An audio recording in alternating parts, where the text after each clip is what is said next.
நானா வம்புக்கு வர மாட்டேன்டா, அதுதான் பண்பாடு. அது தானா வந்தா விட மாட்டேன்டா, அப்புறம் ஒம்பாடு. நானா வம்புக்கு வர மாட்டேன்டா, அதுதான் பண்பாடு. அது தானா வந்தா விட மாட்டேன்டா, அப்புறம் ஒம்பாடு. பார்த்தானா அப்பாவி பாஞ்சாத்தா சிப்பாயி.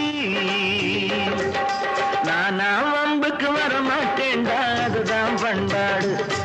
அது தானா